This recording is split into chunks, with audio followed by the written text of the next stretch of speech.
Oh, what is the Upskis, everybody? Welcome back to another episode of the GXWrestleCast. We're on episode 170 of my wrestling recap show, where once a week I go through all of the major WWE and AEW shows, give you the recap, give you the review, let you know what's going on storyline-wise, and at the end of the show, I give out my 3 stars of the week, awarding my 3 favorite matches that I witnessed with my eyeballs. And at the end, if there's a pay-per-view, I will be doing a pay-per-view review in a separate episode. So there was a Full Gear pay-per-view, there's a freaking War Games on the way, there's a Deadline. We got a lot of pay-per-views coming up, so make sure you're keeping your eye out for those extra pay-per-view reviews. But that's not what we're doing right now. We're doing a regular weekly recap. We're kicking it off, as always, with Monday Night Raw. They're in Glendale, Arizona. And we got the world champion Gunther in the ring, rewatching Damian Priest shatter the champion's confidence over the last 2-3 weeks or whatever. Gunther's response is cut off by Priest, who continues the mind games. Gunther responds by bashing Priest with a microphone. Priest answers back by putting Gunther through the announce table with a razor's edge.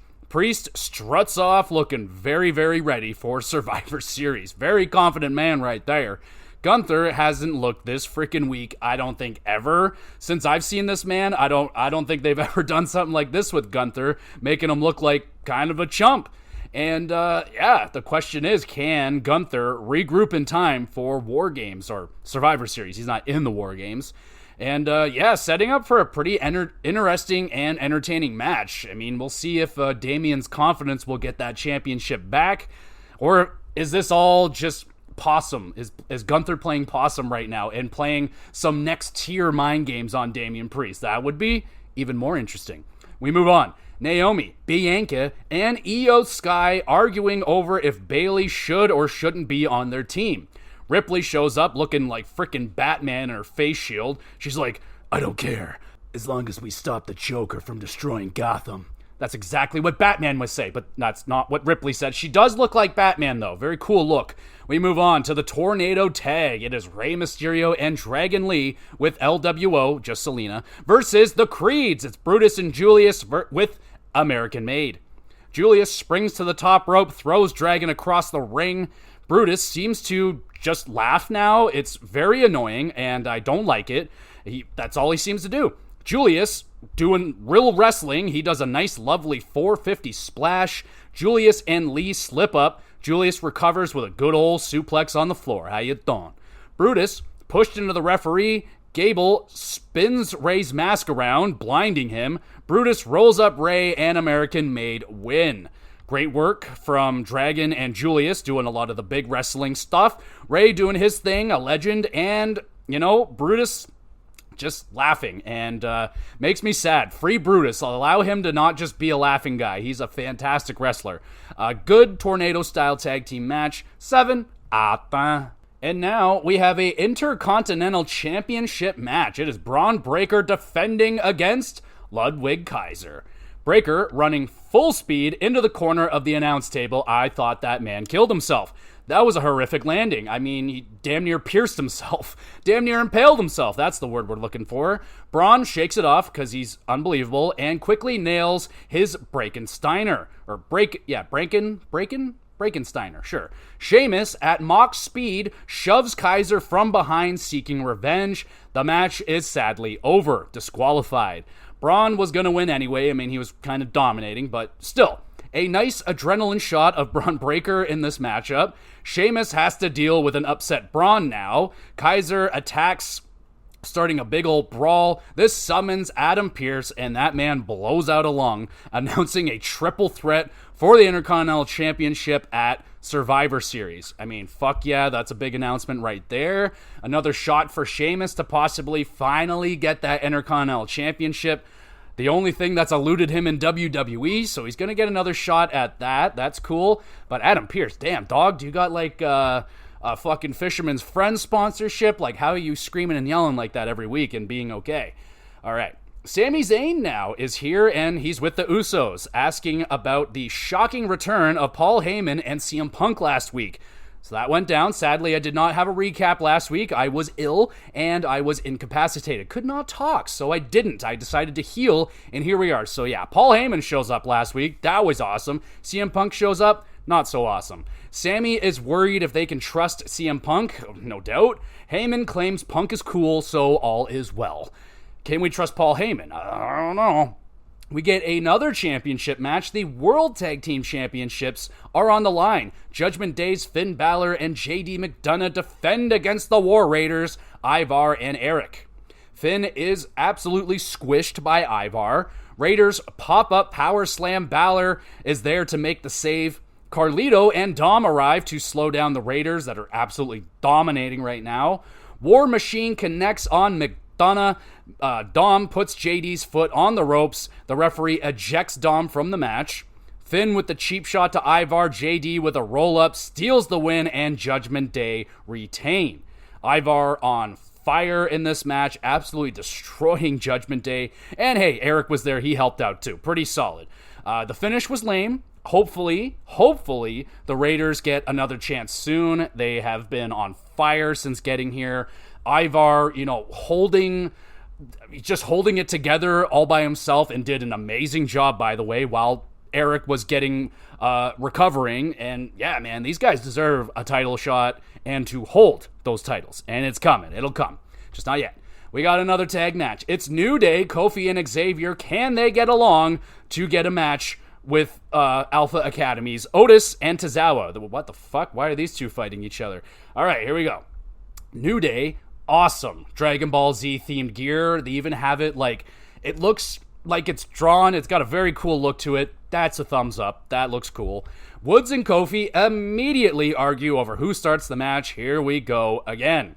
Alpha Academy take advantage. Tozawa nails a sky-high senton, pins Woods, and wins. That just happened. New Day just got squashed by Otis and Tozawa. That was like a minute-long match, maybe not even. Woods has a meltdown all the way to the back. Kofi follows and then tells Woods he wasted his opportunities. Woods claims he helped Kofi win that world title those years ago. Kofi tells Woods he isn't good enough to be a singles champion. Oh my goodness. So it's going to be a really awkward 10-year anniversary celebration for the New Day after that big argument. But wow, that was a very well done, just moment right there. These guys really showed some fiery passion towards each other. This felt like a real breakdown between friends, and it probably is. These guys have been working together for a very long time. They know each other very well, and that was some excellent work from Kofi and Xavier right here. Probably one of their best interactions as this New Day falling apart storyline continues, but I still don't want to see them break up, man. And this could all end at the 10-year anniversary. Maybe Big E shows up, fucking fixes everything. I don't know, or they finally break up at this celebration. I think it's gonna come to a head at this celebration, so I'm scared. Speaking of scared, Nikki Cross appears in the Final Testament clubhouse, scaring the absolute shit out of poor Scarlett. She's like, oh my god! So that was bad. Final Testament arrives, see the mess that's been caused in their clubhouse. Everyone has something to lose is written on the mirror. So a message from the Wyatt Six. Oh dear. Main event time. It is Nia Jax versus Bianca Belair. The winner gets the advantage for War Games.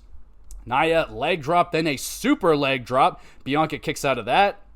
Bianca ridiculous military press slams Nia Jax. She uses the ropes to, help her get it up, or get Nia up. But it was still very impressive, very strong slam, very good. Bianca, Nia slams Bianca onto the announce table, throws Belair into the steps, and then Bayley appears, pulls Nia off of the ropes. Belair 450 splash pins Nia for the War Games advantage and potentially a world title shot down the line. You just pinned the world champ, the women's champ. Quality main event match with Bayley showing she is trustworthy to Bianca. She did her a solid right there, helped her get the win. So, doing what she can to try and, make the team a little bit stronger before going into War Games. So, yeah, not bad. But a pretty meh show, go-home show for Raw this week. Triple Threat Intercontinental match, a good addition for Survivor Series. Looking forward to that. Rooting for Sheamus, but, Braun Breaker. Unconfident Gunther making for an interesting rematch against Damian Priest. I'm liking that. Very curious to see how that ends. Feel like Gunther will still be the champion, but, how... It'll be interesting. I can't wait. Wrestling was okay. Most matches had, shenanigans to spoil them. The title match. The tornado tag was pretty good, but yeah, nothing special there. A skippable show if you want. 5.5 out of 10 for the Raw. And now we go to NXT, and we got Ridge Holland coming out to the ring. Gloats about ending Chase University. Ridge says he will see Trick at Deadline, and that's a mic drop. He is out of here. Quick and to the point. I'm fine with that. All right. We got a Iron Survivor qualifying match. It's Ethan Page versus Axiom with Nathan Frazier. Page, impressive deadlift powerbomb out of an armbar. Axiom, super Spanish fly. Page kicks out of that. Axiom, a beautiful springboard backflip DDT. Like, just so smooth. Lovely. Thumbs up. Axiom, Rana counters out of the Super Ego's edge attempt. Page takes Axiom's head off with a nasty lariat, pins, and wins. Ethan Page with the big victory qualifies for Iron Survivor. Damn fine match right there. Back and forth near falls. Axiom, fantastic performance. Smooth execution on damn near everything. Page and Axiom, they work very well together. Very enjoyable match. 7.5 out of 10.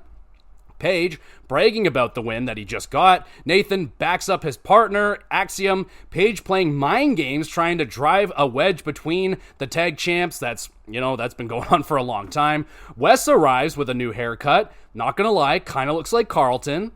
I don't know if that's good or bad. Javon comes out. He starts trash talking Wes. ODM and Gallus arrive looking for a fight with Fraxium. Big brawl breaks out. It is pure chaos. We go to Ren Sinclair telling Lola Vice she is cray-cray for going after Jada Piaca again. After taking a frickin' brick to the face, she's like, yo, I think you guys are good. Lola's like, don't tell me what to do. Ever. And they're going to fight about it later. But first, it's Ashante, the Adonis, and Nikita Lyons flirting with each other. Carmen Petrovic catches Ashante in the act and again says she is done. And again, Ashante chases after Carmen, trying to explain that he is not a douchebag. He's a douche. We got Lola Vice versus Ren Sinclair now. Dempsey tells Ren to smash Lola's hand on the steps to get an advantage. Ren won't do it, but does drop kick Lola into the steps. That was pretty good. Good sell there from Lola. But Lola, spinning back fist, KOs Ren for a quick dub. A fine match. Lola calls out Jada Piaca for a NXT Underground match. Didn't they already do that? I think they've already done that. Oh, well, they're going to do it again. We got Tatum Paxley playing with her dolls. Fatal Influence yucked the yum and called Tatum a freak. What are you, some kind of freak? I don't know. North American Championship matchup next. I know about that. Tony D with the family defends against Sean Spears with Jensen. Spears taking advantage of the Don's bad knee.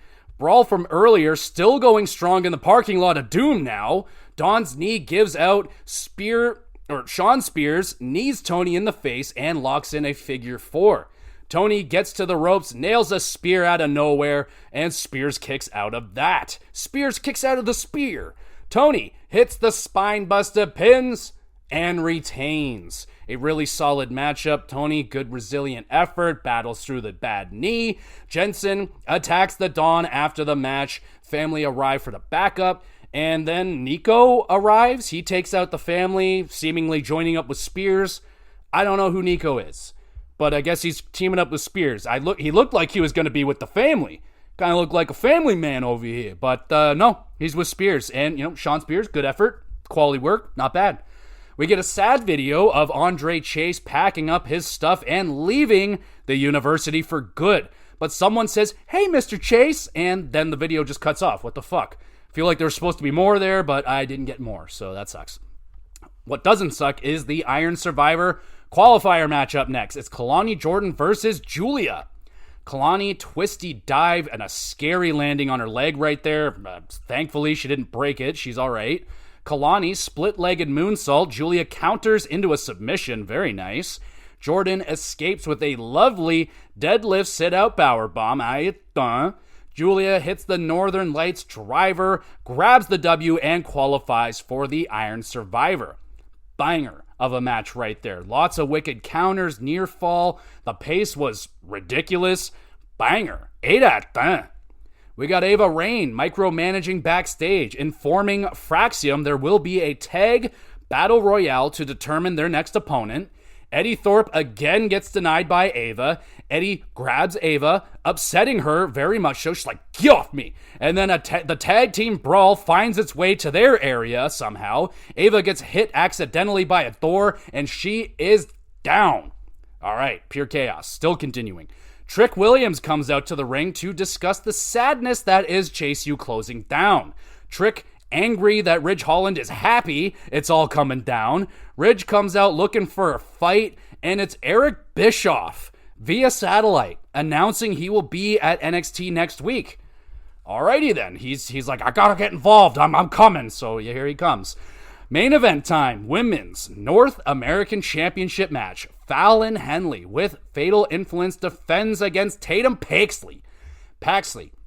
Corner splash hits the unique slam. I have no idea what she's calling it, but it's pretty cool looking. Henley kicks out of that. Tatum nails a nice 450 splash, and Henley kicks out of that too. Fatal Influence starting their distractions. Henley counters the Psycho Trap, nails a Famouser to retain. A good effort there from Tatum. I mean, smooth counters, some unique offense. Henley, great selling throughout it. Really good match right here. 7 out of 10. The Fatal Influence shenanigans was a little annoying. Fatal Influence, speaking of, they attack Tatum after the match, and it's the returning G.G. Dolan coming to the rescue, taking out Fatal Influence. Whoa, welcome back, Gigi. I mean, not gonna lie, I didn't know she was gone, but hey, welcome back. And a pretty good NXT this week, some very good matches. Both of the Iron Survivor qualifiers were quite worth watching, I would say, especially Kalani versus Julia. That was quite awesome. 2 title matches on the card as well. They were both solid. Tag division brawling throughout the whole show was fun. Eddie Thorpe might have to kidnap Ava Raine to finally have a chance to talk to her properly. I don't know what they're building for right there, but okay. A little bit of setup for Deadline, and what the heck is up with Eric Bischoff? Why is he coming? What's he got to do? I don't know. 7 out of 10 for NXT this week. Good show. Now we swing over to the SmackDown in Salt Lake City, Utah. We got Bianca, Naomi, and her big fluffy boots. Io wearing pants with at least 47 pockets. Bayley and Batman hyping up War Games. Batman is Rhea Ripley. Naomi promises the glow will be dealt and felt at Survivor Series. Ripley wants to destroy Liv Morgan. This summons Liv Morgan and her squad of Nia, Tiffy, Candice, and Raquel. Nia, not worried the opponents aren't united, so yeah, Ripley is gonna smash Liv's face so bad that Dom won't want her anymore. Liv manages to maintain her composure. Ripley does not, and she starts a big brawl. Security, management, and referees attempt to break up the chaos. And yeah, another fun interaction between the two teams before War Games. Some good trash talk. And will Bayley be accepted by her squad? There's a little bit of infighting, a little bit of bad history between some of the members. So we'll see if that plays a big part in Survivor Series. War Games. Now we have a United States #1 contenders match. Andrade versus Shinsuke Nakamura. Shinsuke with a new remix on the entrance music. It's pretty good. It's still got the classic violin thing that he always has, but it's a little more brooding, a little darker now. Andrade, nice moonsault to the outside, wipes out Shinsuke. Andrade avoids some kicks, but eats a stiff elbow. Shinsuke avoids Andrade's knee strike, simultaneously removes the turnbuckle. Andrade smashes his face into that turnbuckle. Shinsuke hits the Kinshasa, pins, and wins. Shinsuke becoming #1 contender using a more evil style, and he's wearing mascara now. He's so dark. He's so broody. Really solid competitive match. A little bit of stiffness in there. Andrade, a good pairing for Shinsuke. They both like to get a little stiff. I like that. LA Knight, yeah, he arrives for a sneak attack, but Nakamura using the black poison mist to counter the attack. Knight is blinded and needs medical attention. Oh, yeah. We have Ciampa flipping out on Gargano backstage. Ciampa is not happy. Johnny has been choosing his friendship with the tag champs, getting in the way of DIY getting the titles back. Ciampa says Johnny has 1 week to figure it out, or it'll be done Ciampa's way. Oh dear. And this is some really good stuff right here by Ciampa. Like, he is laying it down. He's super serious. He's a little crazy. Good stuff. Thumbs up. We got Cody Rhodes going up against Carmelo Hayes. Wow. All right. Melo claims Cody isn't a backstabber, but a heart stabber. Ooh. Cody turns Melo inside out with a disaster kick. Melo with a nifty spinning face slam gets a near fall. The Cody Cutter connects, crowd going wild. Cody hits the crossroads, pins, and wins. Whoa. Cody, hell of a performance before a major pay-per-view and a competitive match right here. I mean, Cody's not in the pay-per-view, I just realized, but still. Melo looking really good against the champ. Pulled off big moves, nice counters, and he got some near falls in there. Very impressive. 7.5 out of 10. We get Roman Reigns and CM Punk have a meeting moderated by the wise man Paul Heyman. Roman tells Punk he doesn't need his help. Punk assures Roman he's only here for Paul Heyman.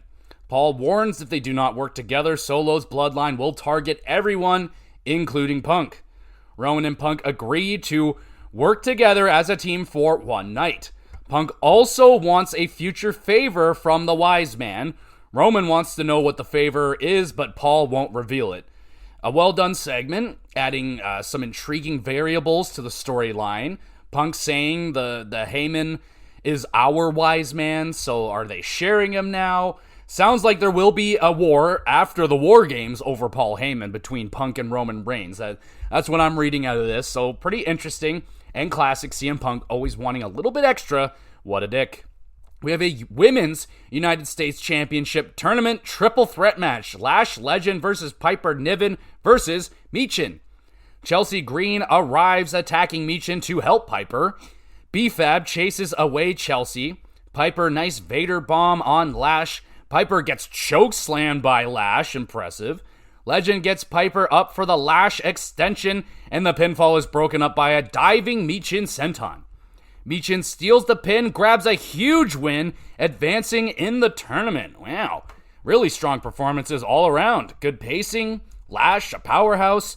I was not expecting Michin winning, but I was expecting more of maybe a Piper-Chelsea situation. Piper wins, and then she would have to fight with Chelsea. Maybe that would be the situation, but nope. Michin gets the win. Really happy for her, and a really good women's matchup right there. 7.5 out of 10. And it's main event time. It's the War Games Advantage match. It's Jey Uso versus Jacob Fatu. Jacob, wicked pop-up Samoan drop, just dominating Jey. Uso knees up, avoids a Fatu swanton bomb. Jey spears and a splash pins Fatu, but he kicks out. Fatu Samoan drop drops Jey hard on the announce table, which does not break, so that's just a hard bump right there. Fatu awesome moonsault pins, and he wins the advantage for his team at War Games. Hell yeah. Hopefully Jey's okay after that table bump. Looked rather painful. Fatu, the Samoan, what do they call them? Werewolf, I think. I thought it was Wolverine, but the Samoan werewolf, whatever. Dominating in the main event all by himself. No help. Great to see. He is awesome. This guy is the second coming of Umaga, and he's even more terrifying. It's crazy. Good main event match, setting up a mighty mountain to climb at War Games for Team Roman. 7 out of 10. And a very good, if not a little risky, go-home SmackDown. Cody and Jey having competitive matches. Again, Cody's not actually in Survivor Series, to my surprise. But Jey is, so yeah, he was having a big match before a big four. Pleasantly unexpected. Some good wrestling here. Shin versus LA Knight for the U.S. title. A nice last-minute addition to Survivor Series. More good tension building in DIY. Roman and Punk intriguing conversation could lead to something more interesting after Survivor Series. Yeah, well done SmackDown, 7.5 out of 10. And now we go to the land of AEW with Dynamite in Chicago, Illinois. Their home base in a way. And we get a great Full Gear video recap to November Rain again. Why not? It was so good the first time. Let's do it again. And that's another thumbs up. Not as good as the first one, not as long, but still a very well done video recap for Full Gear. And we start the show with a Continental Classic Tournament match. Shelton Benjamin versus Mark Briscoe. MVP promo before the match, hyping up the genetic freaks, Lashley and Benjamin. MVP lays out their plans to dominate AEW, and who's gonna stop them? Well, Briscoe's gonna try. Briscoe gets fired up by eating Shelton's forearms. Froggy Bow connects, but Briscoe's hurt his ribs doing so. Shelton counters the next Froggy Bow, hits some nasty suplexes. Benjamin stiff thrust kicks and a T-bone pins and wins. Shelton collects 3 points and 0 points for Briscoe. Good competitive match right here to kick off the tournament. Shelton looking great, taking down a big name in Briscoe, and he did it clean. 7 out of 10. TBS champion Mercedes Moné interviewed about her big win at Full Gear. Moné gives Statlander props for a good fight, but Moné is money. Camille tells Moné to shut up. Camille quits on Moné, who is shocked and pissed. You know what? Didn't take long for Camille to turn on Moné. Honestly, I feel like they pulled the trigger a bit too early here. They could have at least waited for Camille not to be in a sling, so maybe she can punch Moné or start a brawl or do something. So, yeah, I don't know. Kind of went over flat for me. I feel like just too early, not really well-timed or done. Yeah. We get Ring of Honor World Championship match. Chris Jericho with the Learning Tree defends against Tomohiro Ishii. Nasty back and forth chop war to start this match, and it was nasty. Ishii is spiked on the apron with a DDT. I gots to shout out the Sick Nick sign in the crowd. That's a thumbs up. Sick Nick Mondo. Check this guy out. He had a short but incredibly violent career, and that dude inspired so many creative wrestlers in the WWE video games. Fuck yeah. Thumbs up for that sign. Ishii slapping Chris like he owes him money, just smacking a bitch. Judas effect and a code breaker. Ishii kicks out at 1, and then he collapses. Ishii might have broken his nose. He is leaking bad. Jericho hits 2 more stiff Judas effects, pins, and retains. Oh my goodness, that was awesome. Straight up strong style war. Both men bleeding, taking a lot of punishment. The Ishii kick out at 1, that was so fucking good, and him collapsing right after it. Man, that was a banger of a match. 8 out of 10. We get Swerve getting interviewed by, or he's getting interviewed. Max Caster walks by, calls Swerve brutal. Caster, bad-mouthing continues, brings up Swerve's burnt-down house. Swerve can't hears no more. He loses it on Max, whooping some ass. Nana has to take Swerve away.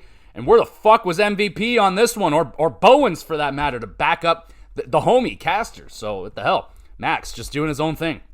We have Hangman angrily answers for knocking down Christopher Daniels at Full Gear. He doesn't care about Christopher Daniels. He only cares about reclaiming the AEW World Championship.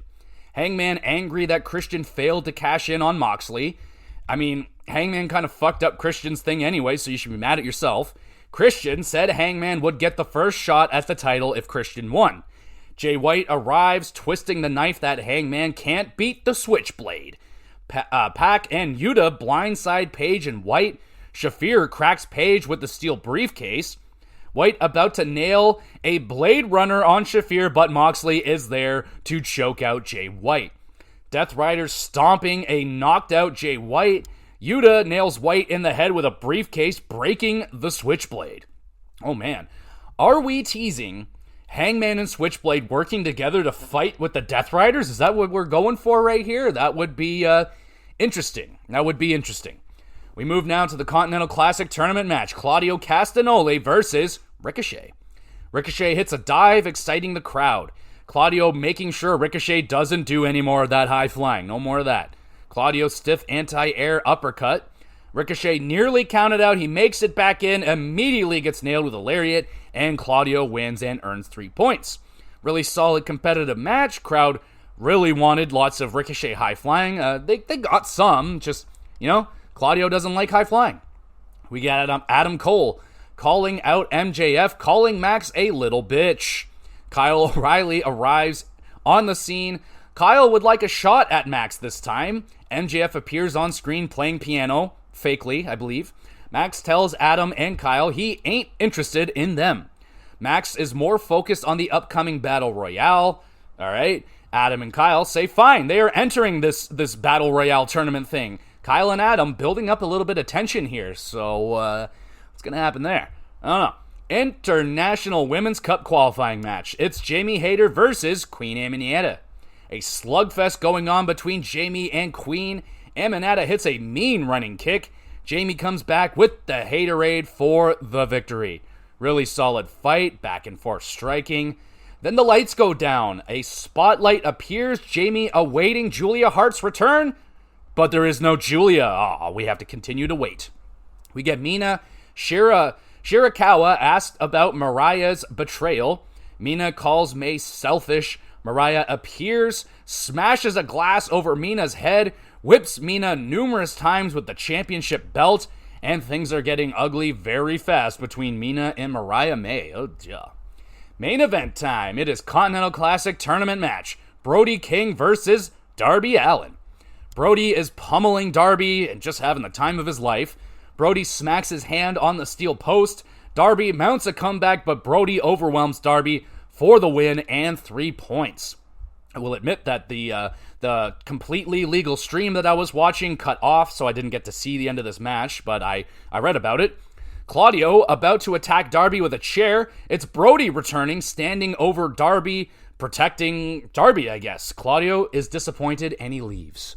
A good show this week, kicking off the men's and women's tournaments. I love when AEW does tournaments. They need to be doing more. Good quality wrestling throughout. Ishii and Jericho absolutely stole the show for me. Banger of a match. Cole and O'Reilly cooking up something, possibly. May, another brutal attack on poor innocent Mina Shirakawa. And I'm curious if Death Riders are moving to a fight with Hangman and Switchblade. Are they already going to move off of Orange Cassidy? They could. They beat him, but I feel like there's a lot more left on the table there. And feels too early for Camille to be turning on Monet. I don't feel like they really built a lot to that yet. Monet's been annoying to her, but just doesn't feel like the right time. And a fun Chicago crowd tonight. 7 out of 10 for the Dynamite. And let's finish it off with Collision. Still in Chicago, Illinois. And we start the show with a Continental Classic match. Will Ospreay versus Juice Robinson. Juice with a nice deadlift powerbomb. Ospreay, crazy standing corkscrew splash. I don't know how you can spin that many times. Damn, dude. Juice kicks out of a Styles Clash. Ospreay's hidden blade connects, pins, and wins. Ospreay picks up 3 points in a good competitive match. Really good work here from Juice. I rarely get to see this guy in a one-on-one match against a competitive opponent like this. And yeah, he was pretty good. I enjoyed it. A little bit of a slip up there in the match, but it was fine. Ospreay, as always, just the man. 7 out of 10. We get Mariah May. She calls out Mina Shirakawa. And yeah, not very nice words being exchanged there. We get a trios tag match. It is MXM Collection, Madden, and Mansoor, and Johnny TV, the best combo of all time, versus Private Parties, Cassidy and Quen, and Mystico, because why the fuck not? Mystico's here. Zay, nice high flying, but he misses the Swanton on Johnny. Private Party, cool flapjack bulldog combo move. MXM, nice teamwork. Madsen with the big spin out slam. Mystico, big dive, takes out MXM. And then Private Party hit the gin and juice on Johnny for the W. Entertaining competitive matchup. Loving MXM and Johnny TV goofing around. But they can also kick ass. They're a really good team. Goofing around, loving it. Mystico, some nice high flying in there because he was in the match. And Private Party doing their thing. 7 out of 10. We get Anna Jay claiming she is not worried. She cannot challenge for Mariah May's championship any longer. She is just going to go after a different championship. So what? You're going to go after Mercedes Moné? Sure, go for it. We get another Continental Classic tournament match. It is Cal Fletcher versus the Beast Mortos. Mortos hits a really cool DDT, just planting Kyle right on top of his noodle. That was great. Kyle, massive sit-out powerbomb, like holy shit. Fletcher wins the Lariat War against Mortos, nails a brainbuster, pins, and wins. Kyle picks up 3 points. I like this match as well. It's fast-paced, great selling, big moves, 7 out of 10. We get Taven and Bennett pleading with Kyle O'Reilly to let them finish their next chapter or something, or whatever the fuck that means. And then Kyle says he's going to follow the plan. I might be mixing up some words here, but there's some weird shit. I don't know what's going on with Kyle O'Reilly right now. And then we get Don Callis hyping up Takeshita's big match at the Tokyo Dome. I think it's Wrestle Dream is coming soon, so looking forward to that. It's basically New Japan's Forbidden Door. You get wrestlers from a whole bunch of different companies and just battling it out. Should be a lot of fun. And when they return in 2025, it will be the year of Takeshita. I'm down with that. I mean, he's had a pretty strong year so far. He got some championships. But yeah, I'm down for 2025 being the year of Takeshita. We get the Outrunners, Turbo Floyd and Truth Magnum versus the Iron Savages. And I was very happy to see the Iron Savages coming out. I've been pushing for these guys, and let's see how they do. So, the Outrunners get the Slam Fest. They work together to slam Boulder. Total Recall to Bronson, and the Outrunners pick up another dub. Quick, highly entertaining tag team match. I just like the dynamics of these two teams, man. Titty City, fucking sipping sauce and all that shit. I like the Iron Savages a lot. They're very funny. And then FTR come out to do the Outrunner handshake with the Outrunners. Makes a lot of sense. They're still friends. Eventually, it's going to break down and they're going to start fighting each other. I would imagine. That's what I'm thinking. We get Max Caster calls out Swerve Strickland, says he doesn't deserve anything. Max, confident daddy ass, and Bowens will have his back at Dynamite next week when Max fights Swerve Strickland. And now we have Hangman Adam Page going up against Wheeler Yuta. Yuta targeting Hangman's knee. Page throwing Wheeler hard into the barricade multiple times.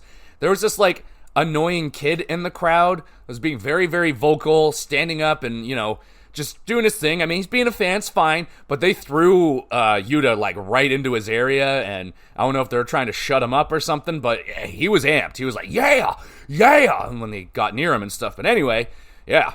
We get Pac and Claudio. They appear in the crowd. Hangman, distracted by this, almost gets rolled up. Hangman recovers, nails a Deadeye, pins, and wins. A solid fight right here. Mox and Shafir join the fellow Death Riders. Hangman just starts beating the shit out of Yuta. Adam grabs a chair. Death Riders still just watching. They don't really care. Switchblade Jay White arrives with his own chair.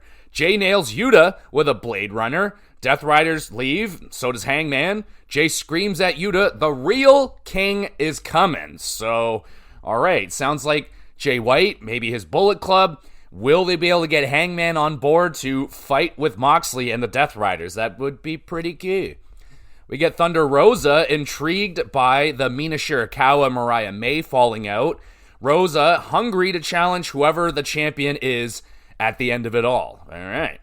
We get Christopher Daniels tries to give Hangman some advice as a friend.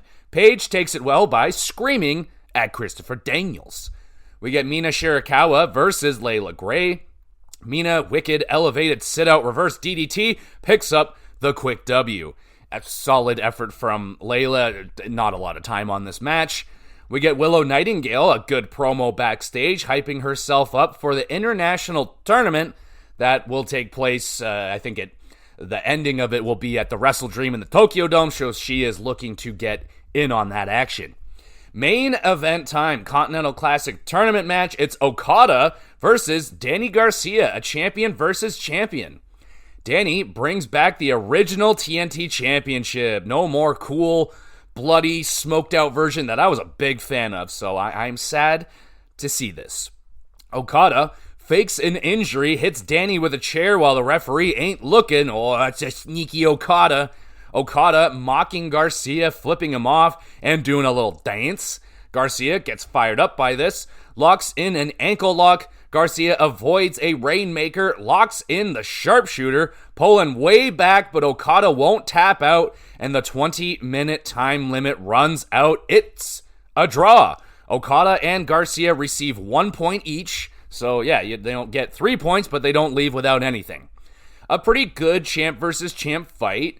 Garcia able to hang in there with Okada, which was impressive. I thought they worked pretty good with each other. 7 out of 10. Okada, handshake, fakes out Garcia again and hits him with the middle finger. Oh, yeah. And that's the end of the show. Solid wrestling-filled collision with a fun Chicago crowd. We had lots of tournament matches and other matches. Kyle O'Reilly up to something weird. I don't know what he's doing. Continental Classic, though, has provided some good matches consistently. And the best thing about them is no interference. No one's allowed to interfere with these matches. And I'm loving it, man. They use the interference card, I swear, 98% of the time on their matches. Just way, way too much interference going on all the time, but that's why I love these tournaments. MXM and the Outrunners bring in the entertainment. Yeah, 6.5 out of 10. Solid collision. And let's finish it off with the 3 stars of the week. Got to throw out a shout out for Kalani Jordan versus Julia on NXT. That was a banger of a women's match right there. They were going all out. Highly competitive matchup. Both women extremely talented. Oh my goodness. I would love for these two to fight each other again. Love for them to get into a series one day over the championship. That would just be outstanding. There is some very strong chemistry in the ring between those two. Good enough for a shout out. And now for the official 3 stars. 3rd star goes to Chris Jericho versus Ishii oh my god, I'm dying. For the Ring of Honor title on Dynamite. That was a absolute war. These guys always just destroy each other when they fight, but this was a pure strong style matchup. Vicious chops and lariats, and it was just a brutal match. Super entertaining to watch. Good enough for the 3rd star. 2nd star goes to the men's War Games match at Survivor Series. I love me some War Games. This one had a very good storyline going on through it. Team Solo Sikoa versus Roman Reigns, the Battle of the Bloodline. It was very fun. You throw in CM Punk in there and some weapons, and it was carnage, man. There's some great spots in there. Jacob fought too. An absolute breakout performance. I mean, I feel like he's been constantly breaking out, but my God, he was the MVP of that match. He was sensational. If you have not seen this guy, he is the next coming of Umaga, but even more athletic and slightly scarier, possibly. So this guy's legit. Very, very good performance right there. And the 1st star goes to, it's the women's War Games match at Survivor Series. Outstanding performances all around from the women in that one. So many big spots. I love the double dive off of the cage. There was tons of weapons. A fucking toilet seat was in there. Table spots. Io with her trash can. That was part of the dive off of the cage, but that's become her spot. She puts the trash can and she dives off the cage. Fucking awesome. Really, really awesome match right there. One of the best women's War Games matches I've seen. That I can remember, at least. There's only been, I think, this was the 6th or 5th one, but regardless, it was a banger. And hold up, want to do one more shout out before we finish her off here. Got to shout out the triple threat match for the Intercontinental Championship as well at Survivor Series. Sheamus versus Ludwig versus Braun Breaker. Banger of a triple threat match right there. Braun Breaker just flying around. If you have not seen Braun Breaker yet, check that guy out. He's insane. And Sheamus, sadly, does not get the Intercontinental Championship. One day he's going to get it, I swear. But there you go, everybody. That's the show. Thank you so much for sticking around. Sorry there wasn't a recap last week. I was just way too sick. I couldn't get through it. I'm still fighting off the sickness. I'm still coughing out all the crap. It's that time of year. So hopefully everyone's not sick who's listening to this. Hopefully you're doing well. And in terms of what else we got going on with the podcast this week and around, just did the Mass Effect 2 episode on the GamerCast. That's a big one for me. It's one of my favorite games of all time. So had a delightful time talking about that game again, and I replayed it just not long ago, so it was awesome. And got the Pokemon Snap coming out this week for the GamerCast, so be on the lookout for that one. Going to have the hockey cast. Going to be talking about stuff. I did my contenders versus pretenders episode for the hockey cast last year to see who I think is on their way to a Stanley Cup playoff spot and who is faking it and is going to fall out and not make it. It's an interesting area where we're at in the league right now. It's very, very tight. Not a lot of teams like giving up and not a lot of teams running away with it right now. So we're in an interesting spot in the NHL. So check out that episode. I have another hockey cast out this week. And I think there's more than likely another pay-per-view or something this weekend. So if there is, I'll have a pay-per-view review out for that. And I did the pay-per-view review for Survivor Series already. I uploaded it first because I didn't finish Collision yet, and I already watched Survivor Series, so why not put out the Survivor Series? So it's out there. Go check it out if you haven't already. And there we go, everybody. Make sure you're reviewing the podcast, share it around with a few thousand of your friends and enemies and all that great stuff. I got a Twitter page where I put up announcements as best as I can, let you know what's going on with the podcast, and I put up a picture of a cat recently, so you can check that one out. There's an email address. You want to have a private conversation, my door is open for everyone and anyone. And I upload all these episodes to YouTube on the Gamer GX Videos YouTube channel. You can go over there, subscribe. All the links are in the description. Great place. You want to drop a comment on the video, want a question answered live on the podcast, anything about wrestling, video games, or hacky would be preferred. I will do my best on anything else. But yeah, I'd love to answer some questions live on the podcast. That'd be awesome. Just like you are for listening to this podcast. And we will be back with some more GX Podcast.